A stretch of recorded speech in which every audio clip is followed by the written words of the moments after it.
Hi, Graham. Thanks for joining us today and for agreeing to answer all our friends on Facebook and attendees' questions about out of body experience and astral traveling. You're welcome. It's good to be here. Um, in case listeners are wondering, my name is Emma and I am from the Gateways of the Mind conference that's taking place in London in November. And Graham is one of our keynote speakers. And we've had lots of people writing to us and asking us lots of questions. So we're going to try and answer a few right now. And we're going to start with a question from Richard Schumacher, who wants to know, to what extent is it possible to interact with your physical and energetic environment while being out of body? Okay, well, I take from that he probably means can you affect or move objects and that kind of thing when out of the body. As far as I'm aware, there's been certain experiments done with that where some people have claimed to be able to do that. But personally, I've tried quite a few times to affect a physical object, but never managed to move it or to have any major impact on it. The only thing that ever came close to that was quite interesting was I attempted to affect an image. It's like a sort of poster that I had at the time, and I tried to see if I could create any kind of mark or indentation or anything on the surface of it. I tried all sorts of experiments, like moving a large object, moving a light object. I tried all these kinds of things, and they hadn't really worked. So then I moved on to this idea of maybe trying to affect an image. Um, and after the experiment, when I went to the image, there seemed to be like a sort of scratch or a mark on it. Unfortunately, I couldn't rule out 100% that the scratch had just been an accident when I was laying it out, or maybe it had already been there or something like that. But that was the closest to any kind of physical interaction with an object that I ever got, really. So I generally think that it's unlikely that can really happen. But some people do say that they have experienced things along Ah, those so, lines. so you've had reports that people have actually done that. I've had people who've claimed that some kind of telekinetic thing has happened, almost like a spontaneous thing, like um, an object has just moved or fallen off of a shelf or things of that nature, but nothing particularly dramatic in terms of something floating across a room or anything like that. Not from someone doing an out of body experience, anyway. I mean, there may well be something in the literature, but I can't think of an example at this Right. point in time. And what is fairly common is this idea of affecting maybe electrical things and uh, things like that, lights flickering, the kind of thing that people often describe when there's some kind of poltergeist or ghost type activity, things like that. I know they often describe objects moving, but I mean more the sort of flickering lights and strange noises and things like that. So I've I've I've had experiences where lights have flickered and things like that, but again, it's very hard to rule out that it was just some kind of atmospheric effect or Right. something completely natural. So, um, but an interesting thing as well was early on with my out of body experiences, if I went near power cables, the ones that sort of have like a between two posts that you get out in the Oh, streets and things like that, especially in the countryside. If I went near something like that, it would seem to affect my energetic body, or whatever it was that I was traveling with or in. So that was interesting, but again, it could have been a psychological thing. But it was interesting that came out in the experience that I would have some kind of reaction to the electrical effects. So, and interesting. because there does seem to be some correlation with psychic functioning and electromagnetic fields and things like that, geomagnetic fields, um, there there might be some correlation there. So maybe an electrical level, there might be some OBE or consciousness interaction, but it's So all. Sorry. that's a potential area of research, actually. For sure, I think there's so much potential with out of body experiences. Really, there's been so much research done into the neuroscience, but very little done since the 60s. And Charles Tart did his research with Robert Monroe and Miss Z, the famous anonymous woman who managed to read a number from a board that was hidden on the top of a room. But there's problems with that experiment, because some people say that she could have cheated and gone and looked at the symbol or the number. Um, but I suppose the other factor is she was hooked up to a lot of monitoring devices that were relaying everything that was going on with her. So if she had gone to look at the number, then it seems logical that she would have had to remove the monitoring equipment, which would have meant that the information would have flatlined. But she actually didn't have anything that matched that in her reports, as far as I recall. So yeah, it's interesting. It's one of those mysterious cases that, did she cheat or was it real? But but yeah, very little has been looked into in those kinds of areas since that time. It was a real active time, I think, for parapsychology and for a lot of the research. But unfortunately, a lot of it was also quite uncontrolled and needed more rigor in the way that the experiments were set up. Right. Okay, well, Richard had a second question actually, and he wanted to know how you perceive yourself when you are out of your body. Oh, well, that's an interesting one, because I think that can be very, very varied. And I think when you look at descriptions of out of body experiences across cultures and all the people I've worked with and who you talk to, there's such a wide range of how people experience their body. For me, for example, the very first out of body experience I had, I appeared as I do physically, but I seemed to be glowing with a kind of bluish sort of light coming off of my body. So I looked normal, sort of physical, um, but with this sort of glowing effect to my body. So And was that something like you actually looked at yourself, or you could feel? yeah, I did look at myself. I did. I think I looked at my hands, and it's quite a long time ago now, so it's hard to remember the exact details without checking my diaries. But I think I looked at my hands, and I kind of, yeah, generally sort of looked at what I could see from my vantage point. So yeah, I remember there wasn't anything um, unusual really about the way I looked, other than this light.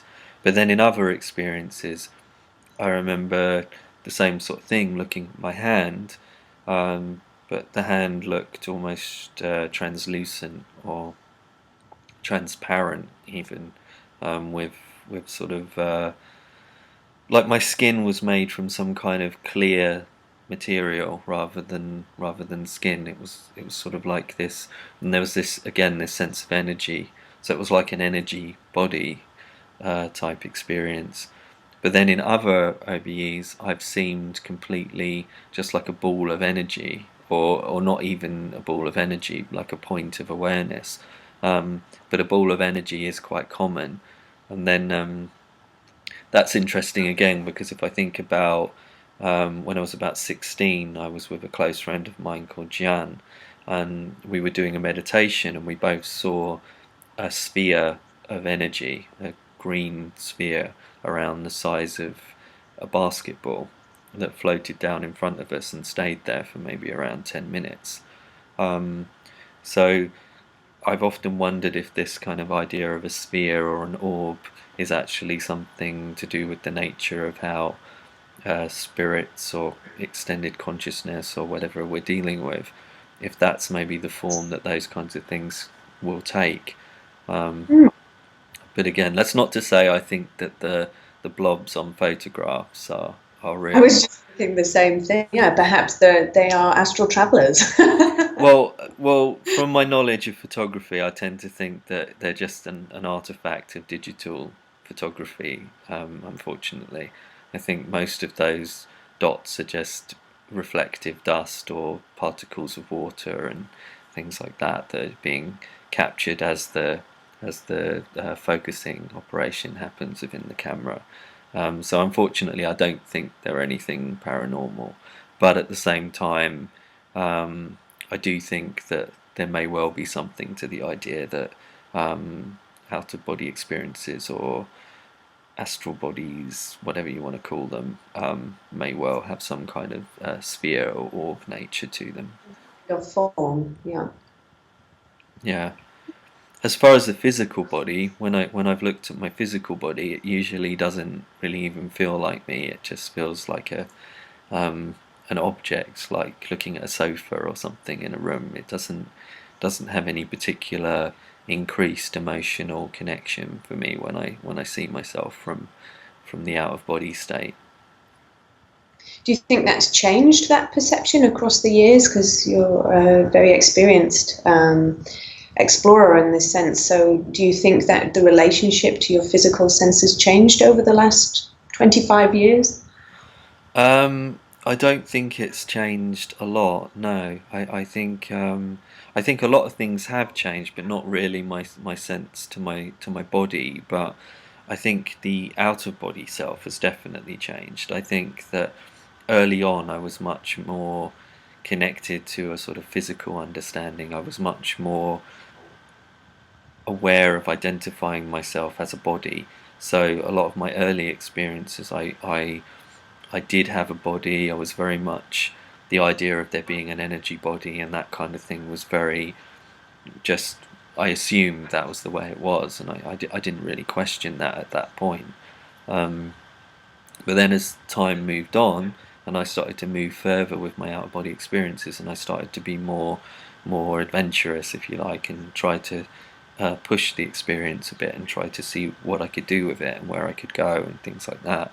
Um, at that point, I found that it started to break down this whole sense of there being a body and sense of being limited to a particular location and whatever. So it seemed that it was to do with my psychology at the time that if you have a certain belief system or a certain idea about the way things work, then that will be reflected in the out of body experience, not necessarily in a literal way, um, as in, I it wasn't literal in the out of body experience, but I think my fears, my belief systems, my limiting ideas were reflected in how far I could go and things like that. So it wasn't literally I ever felt fear in the experience, but on an unconscious level, I think there was a fear of going further, and because of that, that limited the framework, the distance that I could move in those experiences in the early ones. But So, it's like a process of breaking down barriers, if you like. I think so. It's like a spiritual evolution, and that's really how I see it now. That over time, as you move through this process, you get much closer to this idea of interconnection and oneness, and this expansive consciousness. It becomes much less about a sort of body popping out and flying somewhere. It becomes much more about you, your single drop of awareness, if you like, becoming part of that larger sea of information and knowledge and awareness, which I think is much more in Wow. tune with, which is much more in um, tune with those kinds of Buddhist ideas and various spiritual practices, and I think that's how the out of body experience has really led me towards much more in tune with a lot of the spiritual traditions, even though I never set out particularly to look into them.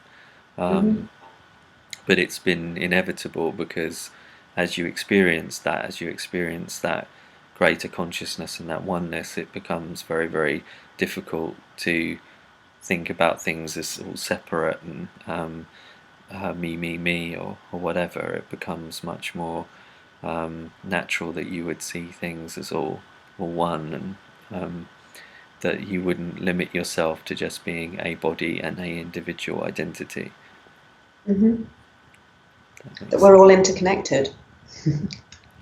Yeah, yeah, even possibly even more than that. But I say interconnected because I think some of the experiences I've had have literally felt like that.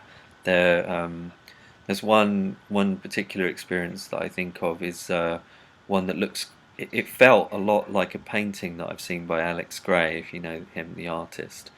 Yeah. Um, he did one painting called the Universal Mind Lattice, and I remember the first time I saw that, I thought, wow, I've experienced that essentially. And um, he actually describes something very similar to what I experienced. This idea of being connected with millions, billions of minds all at once, and having this ability to think and be aware and um, attuned to, in a way, in a very, very a very spiritual sense, because obviously something like that is hugely moving and hugely makes you feel so much compassion and non-separation towards other people. You just feel, well, not even just people, animals, all life. So you just feel this being at the core of life, really. Very, very hard to put into words, but I'm trying. Well, actually, this brings us nicely on to the next question from Lisa Munson. And she says, can you arrange to meet someone else through astral travel and share an experience together? Okay, well, I suppose this comes down to the idea of, you seem to be operating on a certain frequency with out-of-body experiences to some degree. And I think when you want to try and reach someone, or you want to try and have a shared experience, it's about attuning to that person to some degree. I think it's a Right. very difficult thing to do, but I think it can be done, and I think it's been, especially early on, when I was experimenting with people a lot, and doing a lot of these kind of, let's see if we can do this kind of experiments. I did have experiences where we seemed to correlate very, very well. It was interesting because there would be, again, certain differences in maybe the emotional content, or in maybe the framework of the experience. So it was like the particular filter that person was going through, but then at the same time, the experience would correlate on virtually every level in the sort of details of what happened. And I think that's very in tune with, for example, Tom Campbell at the Monroe Institute.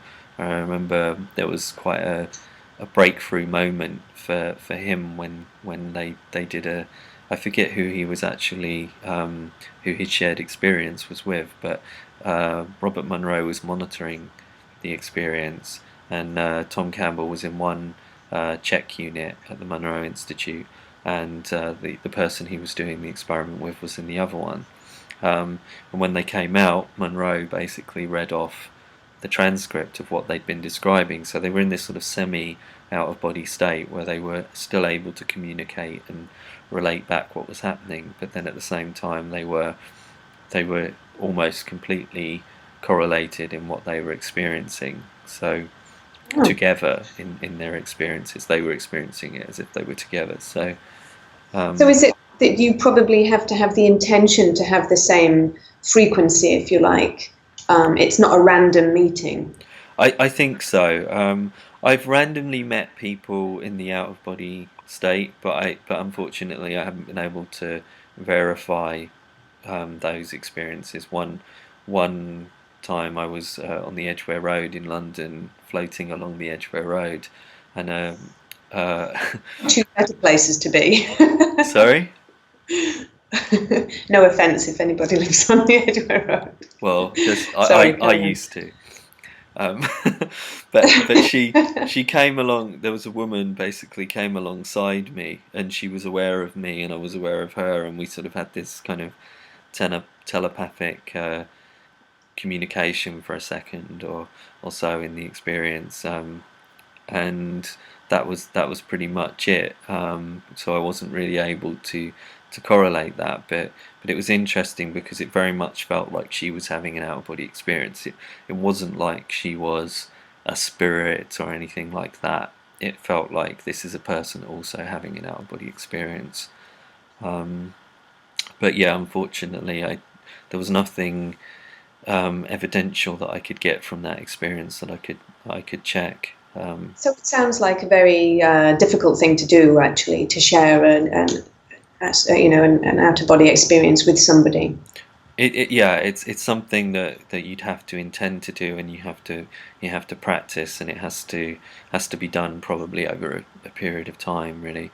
Um, what's more common is someone becoming aware of you when you're out of the body, or vice versa. So where they might see you when you're out of your body. Oh, somebody on the physical Yeah, plane, waking yeah. state, can see you when you're Yeah, so out of you body. seem to be like a living ghost to them essentially. They become aware of maybe a presence that the most basic level is maybe that they're aware of a presence. Um, it often happens with new couples and early relationships and things like that. I've had experiences where I felt my partner being there, and then it's turned out that she had an experience where she came to me, or vice versa. I've gone to her and she's sensed that I was there, or things like that. Um, and then also um, different things where people have seen each other. And once when I first came to Estonia, I went away for a period of time to the UK, and some of the people I was living with were sure that they'd sensed my presence back at the apartment that I was living in.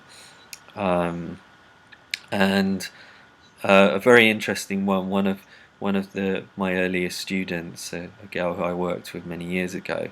One of her most amazing out of body experiences was she went to her boyfriend. So there's this emotional relationship link again, which I think is very important in these kinds of experiences. Um, but she went to her boyfriend, who's actually quite skeptical, but she visited him, and he saw her while she was having the out of body experience. And then they spoke on the phone afterwards, and he was able to describe what she was wearing accurately for that day. So he described what she was wearing specifically. So there was a veridical factor to it as well. So there's some very interesting cases. I mean, there's many of So them. that kind of interaction seems more kind of likely, or a lot more frequent, where somebody's in the waking state and somebody is OBE. It seems It seems again more another common, area for yeah. research. Yeah, and it comes up. It comes up in terms of research. It comes up in a lot of near-death research as well. Apparitions are very, very common. One of the most interesting ones recently was in Penny Sartori's prospective study that she did in Wales, um, where one man described seeing his sister, who visited him. The man was on his deathbed, dying essentially, and he described that his sister had come to him and told him that it doesn't that he's going to be fine. The other side is beautiful, and everything's going to be okay, basically. But the interesting thing about that story is he didn't actually know that she was dead at that point. Oh, She died a week before. It was a week or 2 weeks before, but he hadn't been notified. So he found out through the experience, through this visitation, this apparition, and it's an especially strong case because it's not something that's just a story or just an anecdote that you hear. It's something that she set out to do this study, and any near-death type experiences that people had, she wrote them down in detail, interviewed everyone at the time, and double checked all of the facts. So it was a very, very well organized study. So it's not something that can just be dismissed offhand like skeptics will do with a lot of anecdotal stories. Our next question comes from the Gateways conference producer, David, and he would like to know, can we use OBEs to access information about the past or the future? I think this is something that definitely can be done with out-of-body experiences, because I think time and space don't seem to operate in the usual way that we understand them as operating on this level. I think the first time that I really came across that idea and was really challenged on that was when I had an out-of-body experience in 1999, and I went in the experience to Soho and was standing on the corner of Old Compton Street and Moore Street, and I was looking down Old Compton Street, and about 100 meters from where I was, I saw an explosion burst out, and I saw a man run past me, and I saw general chaos around me, and then I felt this kind of emotional wave just like hit me, which brought me out of the experience, but I was still in a very, very deep trance state. And then slowly, one of four people that were there, a guy called Chris, started to bring me out of the experience slowly. And then afterwards, I talked about it with the rest of the people there, and I was convinced from that moment that it was a precognition. I was seeing a future event essentially. And I think it was a very powerful experience on quite a lot of levels, because I don't know of another out-of-body experience described in that way that happened into a future time, 5 days into the future, as it turned out, because the bombing happened 5 days later. But it was also witnessed by four other people being in the room when it happened to me. So I think it was a very, very powerful experience for that. And also, I'd never predicted anything in my life before, so it wasn't like I was making predictions all the time or anything like that. It was just I knew very, very definitely that this was not a normal out-of-body experience. It was probably the most intense experience I'd ever had. And my vision was all a sort of bluish grey, a cerulean sort of colour, which has only happened to me 3 times in my out-of-body experiences, and each one of them has been very veridical, very factual, and the information that's come through has just been the best that I've ever had in any of my experiences. So you've had more than one precognitive OBE? I've had 2, yeah. There was the one in '99, which was of the Soho nail bombing at the Admiral Duncan pub. Oh, yes. And then I had another one in 2004, just before the 2005 7/7 attacks. My experience was of the Aldgate East bombing. I felt myself above Moorgate tube station, and I went down through the road. Actually, I was very high up initially, and I remember there was the sort of park area over to my right, and I descended down, and then just carried on straight down through the tarmac, basically through the road, and down, and I came into the tunnel, which was the eastbound tunnel going towards Liverpool Street, and I came down into the tunnel, and then I followed the train into the tunnel, followed it as it went into Liverpool Street Station, and then I stayed behind it, because if you imagine the whole length of the train was filling Liverpool Street station pretty much, and so I was at the back of the train, kind of there, and then the train pulled out to go towards Aldgate East, and I stayed at Liverpool Street. And as I stayed there, as the train left, uh, I don't know how much time passed, but a few minutes or whatever, or a minute or something after the train had left, there was this explosion, and again I got hit by this emotional wave coming into me.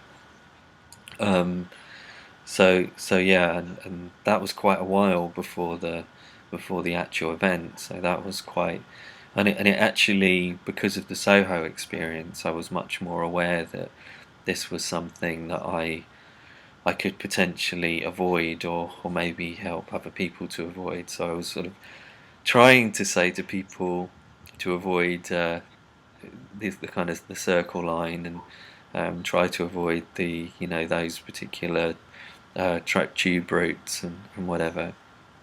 Well, yeah, I mean, David's question was how can we use OBEs to access this information, but actually what can we do with the information? Is it, when you've got the information, how do you decide what to do with it?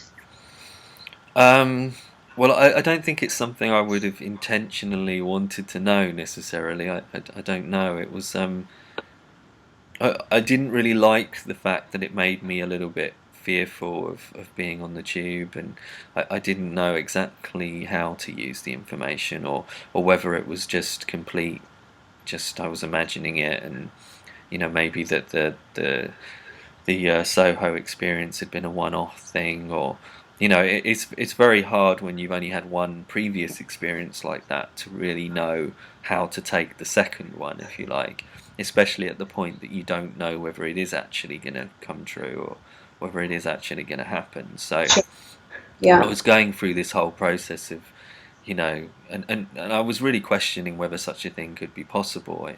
It just seemed, in a way, quite outlandish to think that you could see something so far, like months, or a few months at least, into the future, and I really struggled with that.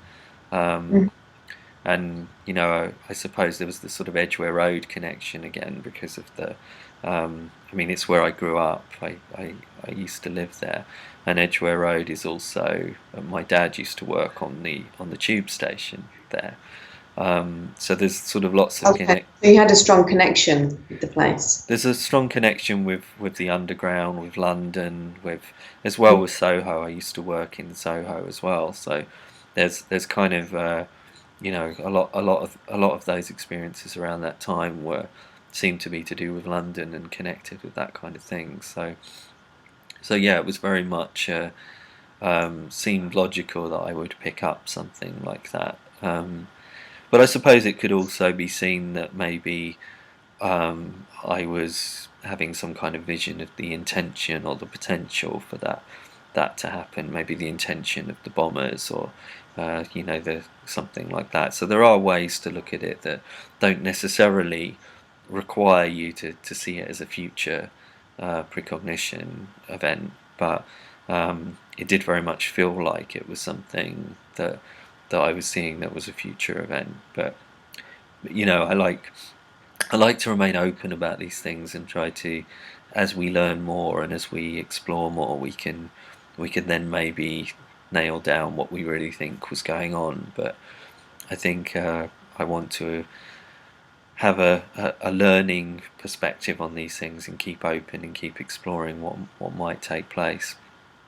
But yeah, lots of information in terms of future and past. I think it's definitely possible to perceive things in the past as well. Um, some of my experiences on that level, it's hard to say whether they might be some kind of reincarnation memories, or whether they were some kind of Akashic record, or collective unconscious, or some form of information that's just out there, and that you're accessing through the out-of-body experience. Um, Another one on the Edgware Road actually was one where I came out of the tower block that I grew up in, and I went out onto the Edgware Road, but the Edgware Road wasn't the Edgware Road as it appears now. it was the Edgware Road, maybe in the Victorian times. Oh, There were men in suits and very smart looking, and small small sort of buildings, but then as well it was very grassy and green. There was huge open areas of it was rural looking, which was quite surprising really, because I suppose most of us think of uh, Paddington and all that kind of area as being very central London, um, but it appeared more like I was almost in the countryside.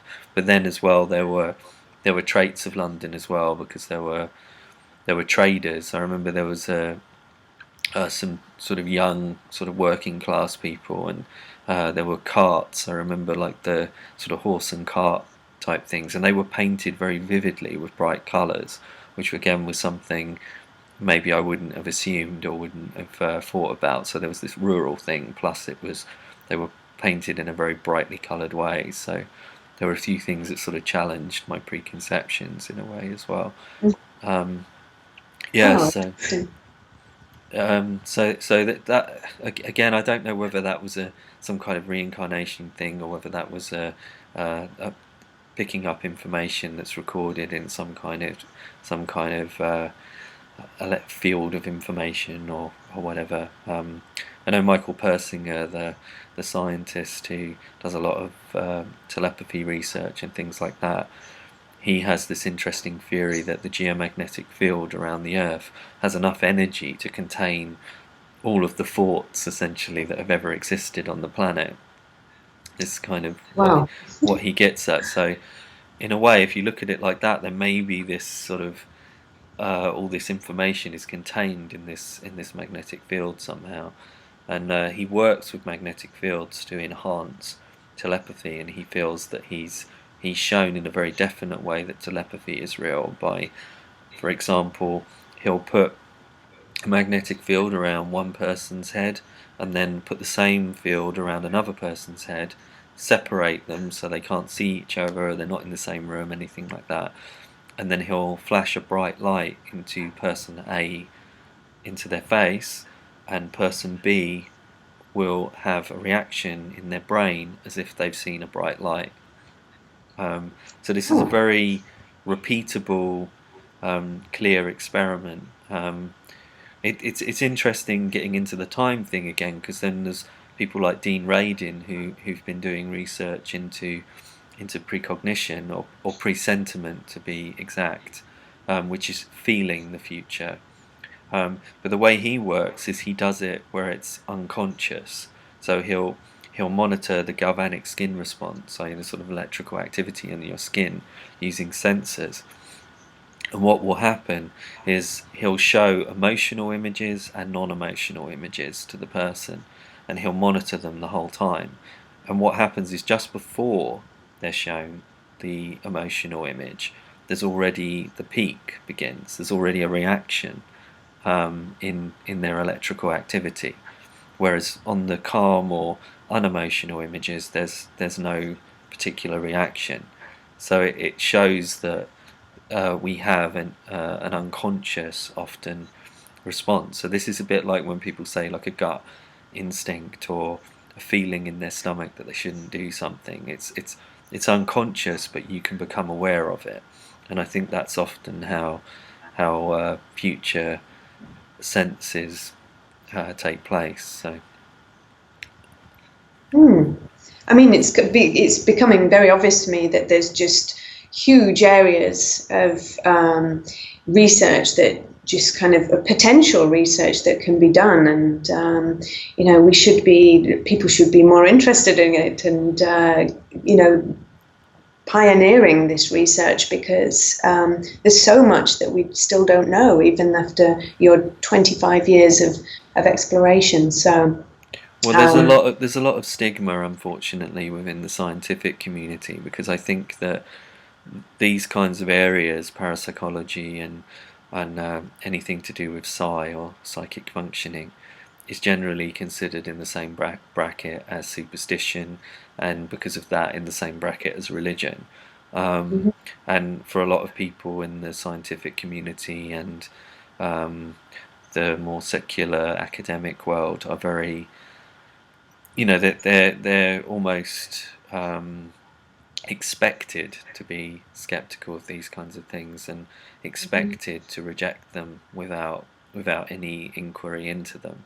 Um, so it's not unusual that I'll come across people who are hugely skeptical, and claim that they're coming at it from a scientific perspective, but then I'll ask them if they've ever looked into any of the research, and the answer is almost always no.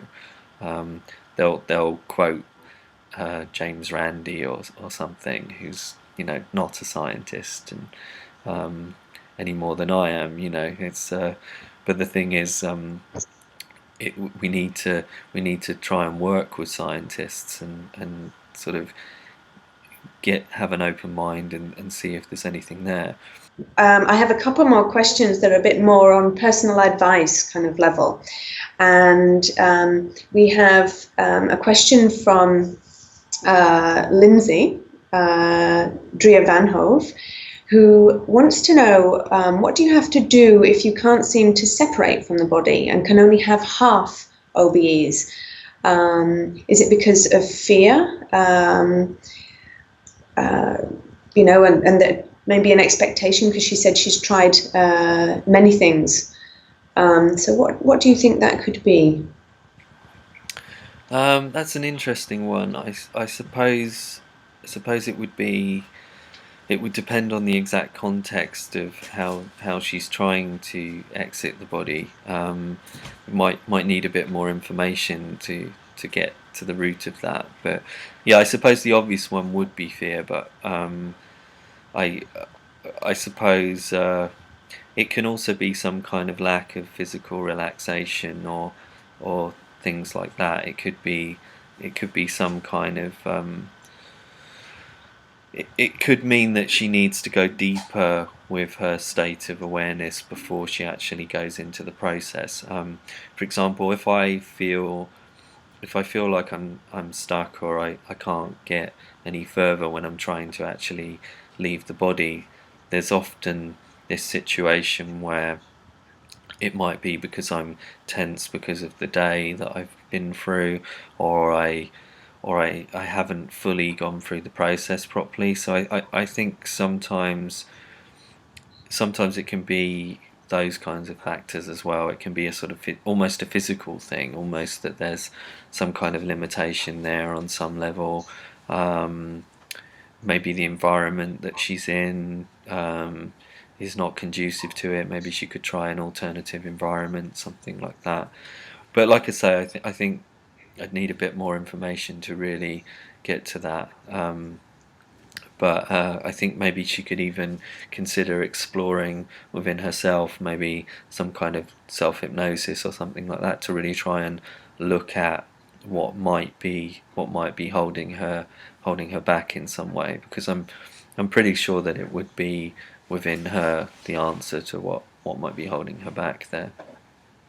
And you write in your book actually a lot about the fear that holds people back from actually separating, or actually exploring, and which is a key factor.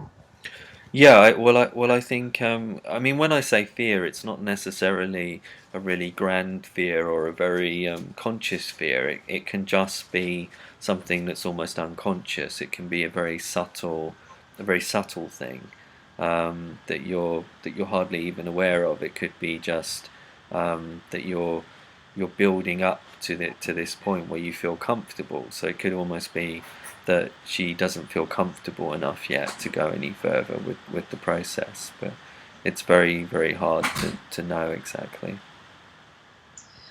Okay, and a question from Britt Odendahl, who does OBE and wants to know why, when she returns to her body, her stomach hurts, and why that possibly could be. Okay. Well, pain again actually is often to do with tensions and fears and things like that. Often people, when they're trying to leave their body, for example, if they're apprehensive or tense about the experience, the muscles can become more tense in a way, and can sometimes lead to pain. It's not very common. Most people don't get pains, but occasionally some people do. So uh, maybe maybe it's the way she's coming back to her body is causing some kind of reaction, or she's not fully relaxed, or something like that. Maybe before she went through the process of leaving the body, she hasn't um, been fully comfortable and relaxed with the whole process. I think that can often be a factor. Um, Occasionally, I early on I would feel nauseous after coming back to the body, because I would come back too quickly or abruptly. If I was interrupted, for example, it would sometimes make me feel a bit sick. Uh, so maybe she's coming back into the body in a very abrupt way, or something like that.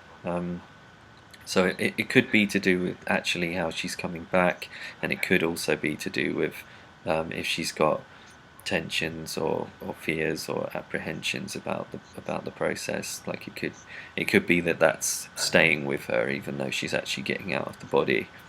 Because like I was saying, when I was early in my experiences and I was getting out of my body, I was still very much limited to my room.